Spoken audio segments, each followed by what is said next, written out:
Welcome back to the deep dive. Today we're jumping into something that's becoming, a really big part of life here in Northern California.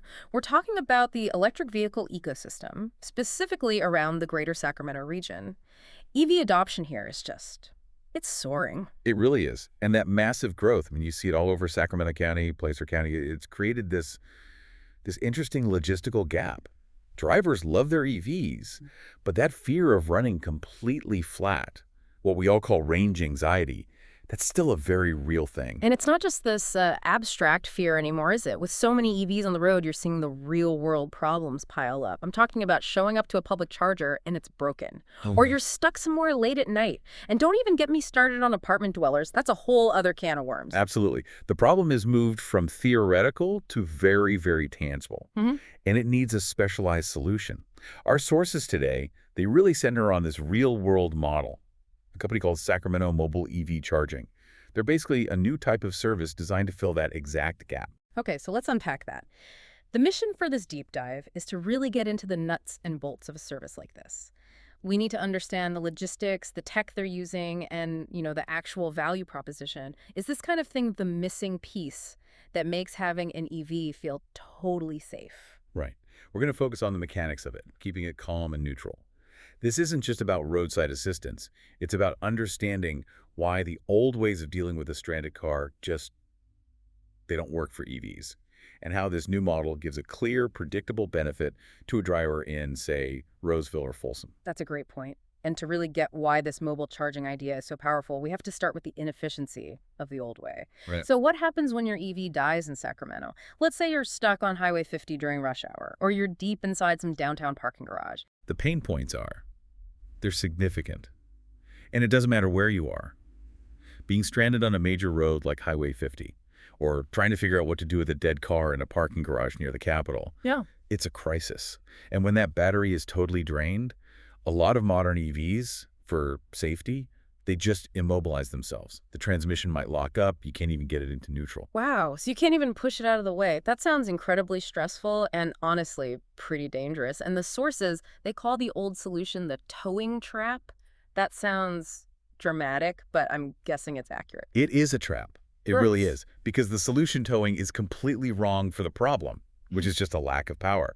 Let's break down the cost and the time involved, because that's where you really see how different mobile charging is. Okay, yeah, let's start with the wallet. How much are we talking just to get the car moved? You're going to need a flatbed tow truck to move an EV safely. You don't want to risk damaging the drivetrain. And that can easily run you between $200 and $400, especially if you're stuck somewhere like Rockland or Elk Grove, a bit further out. That's a big hit right there. And that's just step one, right? That only gets the vehicle moved. It doesn't actually solve the problem of it having no charge. Precisely. So the tow truck drops your car at a dealership or a service center, and then they add their own fees on top. The sources say you're looking at another $50 to $150 just for the charging service. So best case, you're out maybe $250. Realistically, you could be looking at a $300 to $600 bill. $600. Yeah. For running out of electricity. That's Yeah. that's astronomical. I mean, for perspective, that's like filling up a huge SUV several times over. That's just the money. The time you lose is arguably even worse. The wait for a specialized flatbed, one that actually knows how to handle an immobilized EV, it can be brutal. You're talking 1 to 3 hours, easy. Maybe longer if it's a busy time. So you're just sitting on the side of the road for hours, getting more and more stressed. Yep. Then once the truck finally shows up, you've got the drive to the dealership, another half hour, maybe more, and that's when the real waiting begins. The sources point out that this whole ordeal can waste 4 to 8 hours of your day, because now you're on the dealer's schedule. If this happens at night, you might not see your car until tomorrow. That's the trap. That 4 to 8 hours of downtime, that's missed work, maybe needing a rental car, a huge disruption to your life. And there's more. There's even a risk of the tow truck damaging your vehicle. It takes skill to load an EV onto a flatbed without scraping the battery casing.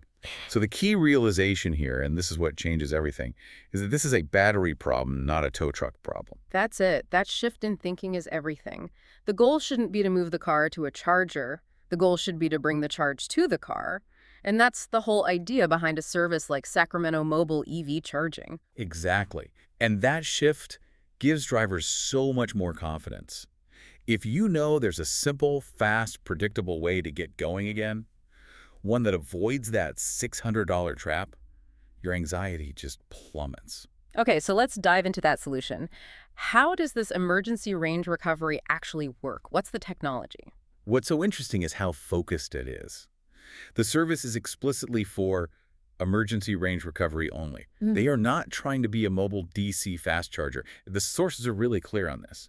It is not a substitute for fixed charging stations. That's a really important distinction. So they're just giving you enough juice to get yourself out of trouble, like a get out of jail free card. Precisely. And to do that, Mm. they use professional-grade AC Level 2 charging equipment that's powered by an onboard generator. Mhm. This makes them totally independent. They can service a car anywhere, from a construction site in Granite Bay to a dark street in Rancho Cordova. Okay, I have to pause here because I know what some listeners are thinking. A service for electric cars that uses a gas-powered generator. Isn't that, kind of missing the point? It's a critical question, and a fair one. The sources really point to a logistical reason for this. I mean, you could use a giant mobile battery, but that comes with its own set of problems. Like what, for instance? Well, for one, weight and portability.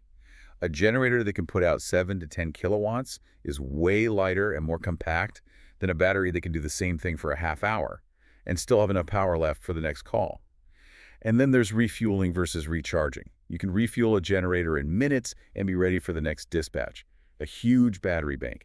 That could take hours to recharge, which kills your ability to offer a 247 rapid response. I see. So it's a practical trade-off. You accept a small, temporary use of fossil fuels in exchange for the guarantee of a fast 247 response, which is the whole point of the service. Exactly. It prioritizes the most important thing, getting the driver out of that towing trap immediately.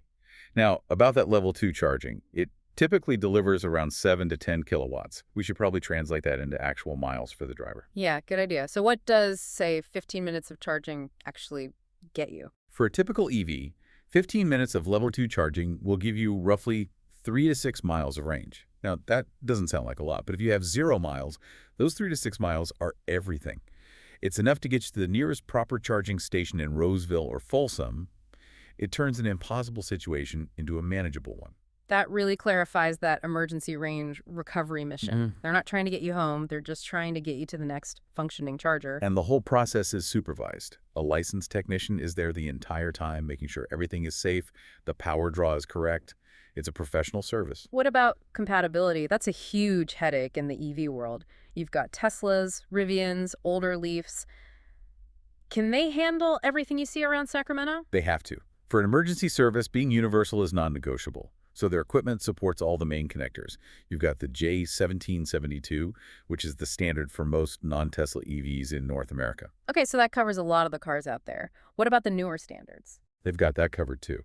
CCS, which is what you see on most new EVs like from Hyundai or Ford, and CHAdeMO for the older Nissan Leafs. And of course, with so many Teslas in Northern California, they explicitly carry the Tesla adapter. So yeah, pretty much any EV driver who gets stranded can be helped. Which is key to their service promise. Let's talk about that commitment, because when you're stranded, all you care about is speed and knowing someone is actually coming. Their main promise is a guaranteed 30 to 45-minute arrival time, and the source material says their average is just 35 minutes. You compare that 35-minute average to the 1 to 3 hour wait for a tow truck. Right. The time savings alone are massive. A sub 45-minute guarantee, 2047, even if you're in Citrus Heights or Fair Oaks late at night, that's a serious operational commitment. And they back it up with what they call a zero-risk guarantee. This is a huge confidence builder. If the technician shows up and for whatever reason they can't get your vehicle moving, maybe it's a bigger mechanical issue, you pay nothing. Wow, that's profound. It takes all the financial risk off the stranded driver. It means they have to be absolutely confident their equipment and their technicians can get the job done. It does. It puts the burden of success squarely on them. It forces them to maintain professional, top-tier equipment and skilled technicians, just like the source material says. That guarantee really seals the deal against the uncertainty of the old towing trap. All right, let's shift to logistics and scope. A guarantee like that is only as good as your geographic strategy. How does a company like Sacramento Mobile EV Charging manage a 30-45-minute response time across such a wide area? The sources are pretty clear on their strategy. They serve a 30-mile radius from Sacramento, but the key is where they dispatch from, Folsom. Folsom. Interesting. That's a little bit east of the city center. Why there? It's strategically brilliant, actually. Folsom is right in the middle of the highest EV density areas in the region. From Folsom, They have immediate access to Interstate 80 to get to Roseville and Rockland, and Highway 50 for Rancho Cordova and Sacramento proper. They're perfectly placed to serve the huge number of EV owners in Placer County while still being able to get to the Sacramento suburbs quickly. That makes perfect sense. It's a classic logistics play. You position your assets near your most likely customers and the highways that connect them. And that's how they can confidently cover that whole list of cities in the source material. Sacramento, Granite Bay, Folsom, Roseville, Rockland, all the way down to Elk Grove. It covers the downtown core and all those affluent EV-heavy suburbs. Okay, so let's walk through what it feels like as a customer. I'm stranded in Elk Grove. How does it work? It's designed to be as simple as possible because you're already stressed. Step one is just a call or a text with your location. No need to download some clunky app in an emergency. I like that. Keep it simple. What happens next? Right away, you get an SMS confirmation that someone has been dispatched, so you're not left wondering if your call went through. And then, the best part, you get a link for real-time GPS tracking of the technician. Oh, that's huge. That GPS tracking has to be a game changer for your anxiety level. Being able to actually see the truck getting closer on a map, Yeah. that's a world of difference from just waiting and hoping. It's a massive psychological benefit. So step 4, the truck arrives within that 30-45-minute window. They charge you on site, and then you just drive away. You use that extra bit of range to get to a real charging station. And before they even start charging, the pricing is all up front, right? The Yeah. sources make a big deal about that. Yes, flat upfront pricing, approved before they do anything. It's the total opposite of the towing trap with all its hidden fees. And they basically sell you time, which translates into range. You choose what you need. So what's the first option? The quick rescue. That's up to 15 minutes of charging for a flat $149. This is for when you're really close to a charger but just can't make it. 15 minutes gets you, what, 3 to 6 miles? It's just that little boost you need to get out of a parking lot and over the supercharger 2 miles away. And then there's the standard rescue, which the material says is the most popular one. Right. That's up to 30 minutes for $249. This gives you about 6 to 12 miles of range, which is a much more comfortable safety net. This is probably for the driver stuck in a neighborhood in Carmichael who needs to get to a fast charger that's maybe 8 or 9 miles away. It gives you a good buffer. And for the really bad situations. That's the extended rescue. Up to 45 minutes of charging for $349. This gives you 9 to 18 miles of range. That's for when you're really far from a reliable charger or you just want the maximum peace of mind to make sure you can get home. I do have to ask, though. To some people, $149 for 5 miles of range might sound steep, especially if they're used to something like AAA. How does the service justify that? That's a fair question. The justification is all about avoidance cost. Yes, $149 for 5 miles sounds like a lot, but what's the alternative? A $300 to $600 tow, 4 to 8 hours of your time gone, and the risk of damage to your car. That $149 is basically an insurance payment to avoid all that hassle and get moving in 35 minutes. So you're not really paying for the electricity. You're paying for the speed, the certainty, and the elimination of a much bigger, much more expensive problem. Exactly. You're saving anywhere from $50 to $250 compared to towing, and you're getting back 3 to 7 hours of your life. The value is in the predictability. And the sources mention some add-ons like for after-hours calls. Right. They're transparent about that, too. There's a $50 fee for service between 9 p.m. and 6 a.m., which is pretty standard for any 247 operation. And they have a per-mile charge if you're outside their main 30-mile radius. That clarity is so important. Even the exceptions have a clear price tag. That's the whole model. Mhm. Flat, upfront, no surprises. It's designed to build trust when a customer is in a vulnerable situation. So we've talked a lot about the emergency side of things, but the sources say these services go beyond just crisis situations. Yeah, that's where it gets even more interesting. It shows how mobile charging can solve other systemic problems. Take their at-home office charging service. This sounds like it's aimed squarely at that apartment dweller problem we mentioned earlier, people without a dedicated charger at home. It's a huge market. If you live in an apartment in Elk Grove or downtown Sac, you're constantly hunting for public chargers. Maybe you forget to charge one night, or the one charger in your complex is always in use. This service lets you schedule an appointment. So a truck just comes to your apartment complex or your office while you're at work and tops you up. Exactly. It's a charging service that comes to you. It completely removes the need for a permanent home installation. It's a huge convenience factor that makes owning an EV so much easier for people in those situations. It's basically charging as a concierge service, fitting it into your life instead of you fitting your life around the charging infrastructure. Right. But the commercial side of this, the fleet support, is maybe even more critical for the region. Think about all the businesses in Sacramento switching to electric delivery vans or service vehicles. For them, downtime isn't just an inconvenience, it's lost money. Absolutely. A dead delivery van in Rancho Cordova doesn't just need a charge, it's holding up a whole schedule. The cost of that downtime is way more than a couple $100. For a fleet operator, an 8-hour delay from the towing trap could mean thousands of dollars in lost productivity and wages. So that's where a service like Sacramento Mobile EV Charging comes in with commercial solutions. They offer things like volume discounts and, most importantly, priority response. Priority response. So a business knows that if one of their vehicles goes down, they're at the front of the queue for that 35-minute mobilization. Exactly. When you look at it that way, the cost of the mobile rescue is tiny compared to the cost of that 4 to 8-hour delay. It becomes a predictable operational expense instead of an unpredictable crisis. So mobile charging isn't just a niche emergency service. It's becoming a key piece of operational infrastructure for businesses going electric. It really is. It ensures business continuity. That's the ultimate value for a corporate client.